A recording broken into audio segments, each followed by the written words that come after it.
Aujourd'hui, on va parler de science. Alors, je sais que j'en ai beaucoup parlé ces derniers temps. Je pense qu'il est temps de redéfinir cette doctrine, hein, parce que je sais qu'il y a beaucoup de monde qui sont à côté de leur pompe par rapport à ça. Que les gens ne soient pas amenés à croire que la science est égale à la vérité, alors que la vérité n'est pas égale à la science.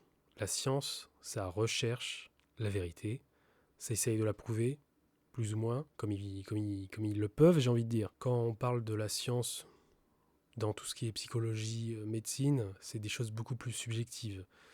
L'anatomie du corps humain, c'est très scientifique. Par contre, dès qu'on parle de psychologie, là, ça bégaye fort. Là, ça commence à inventer des trucs, à avoir des hypothèses. C'est pas du tout ça. Là, c'est plus de la science. C'est de la recherche, mais c'est plus de la science. Parce qu'ils essayent de prouver, mais en fait, ils essayent plus d'émettre des hypothèses que d'avoir vraiment des preuves. Voilà. Un moteur électrique, tu le fais tourner, tu as la preuve que ça fonctionne. Tu as fait tes calculs, ça fonctionne. Et encore, il y en a qui, au final, ils ont des calculs, ils ont des équations, mais au final, ça ne revient pas toujours à la réalité. Voilà. Ça permet de calculer des choses, mais c'est pas toujours égal à la vérité ni à la réalité. Mais toujours est-il qu'un moteur, ça fonctionne, donc on voit que ça fonctionne et puis basta. En ésotérisme, c'est un peu pareil, on voit que ça fonctionne et puis basta, sauf que personne ne peut le prouver avec un outil de mesure parce que c'est pas possible. Le problème, c'est qu'on peut pas le tester avec des outils de mesure communs. Donc forcément, la science ne peut pas le prouver d'elle-même, donc la doctrine ne sert à rien. Donc la doctrine veut faire en sorte que ça n'existe pas. Voilà, on peut pas le prouver, donc ça n'existe pas. Voilà, ça c'est une logique de teubé, par exemple. Pour être clair avec vous, pour être franc avec vous, c'est une logique de teubé. On ne peut pas le prouver par la science, et c'est pas grave, on dit que ça n'existe pas. Voilà, ça c'est la logique des pros-scientifiques à l'heure d'aujourd'hui. Alors je sais qu'il y en a qui sont très ouverts, qui pensent, qui se posent des questions sur Dieu, sur l'ésotérisme. Moi je suis pas forcément pour la politique, entre guillemets, du Dieu unique, j'en ai déjà parlé, j'en reparlerai. C'est beaucoup plus compliqué que ça, c'est pas seulement réduit à une seule entité, j'ai envie de dire. C'est pour ça que je ne suis pas du même avis que d'autres personnes, que ça soit du même milieu, que ça soit du milieu ésotérique, que ça soit du milieu religieux, que ça soit du milieu scientifique. Parce que la logique du Dieu unique, elle n'est pas claire. C'est, comme je viens de vous le dire, c'est beaucoup plus compliqué que ça, et il y a plus de chances que ça soit plusieurs entités, et c'est ce que je pense et j'en suis sûr. Maintenant, vu qu'on n'aura jamais la preuve écrite, la preuve officielle, on dira que c'est possible qu'il y ait un Dieu unique, mais de mon point de vue, d'un point de vue subjectif et objectif en même temps, il n'y a pas de Dieu unique. Il y a plusieurs entités, il y a une multitude d'esprits, mais il n'y a pas de Dieu unique. Et tout montre à croire qu'il n'y a pas qu'un seul Dieu. Voilà. Mais voilà, comme je vous le dis, j'en suis sûr.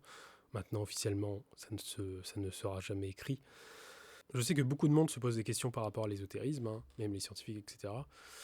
Je ne mets pas tout le monde dans le même panier. Il est parfois impossible de faire descendre de leur piédestal des gens qui ont la grosse tête, qui ont le gros melon et qui veulent absolument avoir raison surtout sans aucune argumentation, sans aucune logique, sans aucune objectivité. Voilà, ça devient gênant. Ça décribilise tout ce qui est ésotérisme, sorcellerie et médiumnité. Et le problème avec ces gens-là, c'est qu'on a un peu l'impression de se battre contre des idiots. Et c'est un peu gênant.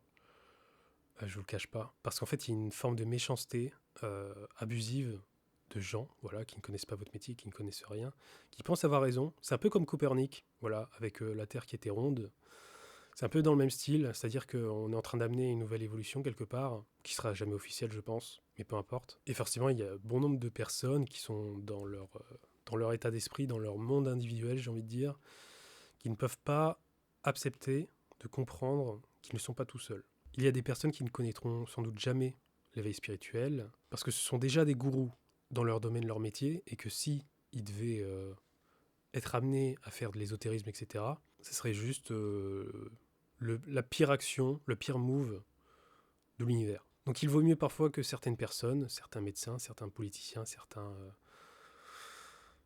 peu importe le métier, restent des personnes, j'ai envie de dire entre guillemets, non éveillées, non enseignants spirituels, non intellectuels. Voilà, des personnes qui restent des personnes, j'ai envie de dire, un niveau d'intellectualité et de conscience très très bas pour éviter qu'elles fassent, devenir unisexe, j'ai envie de dire, du mal aux autres. Et la science n'a pas à se mettre en travers de la route de l'ésotérisme, j'ai envie de dire, parce que c'est contre-productif. Ils n'y arriveront pas.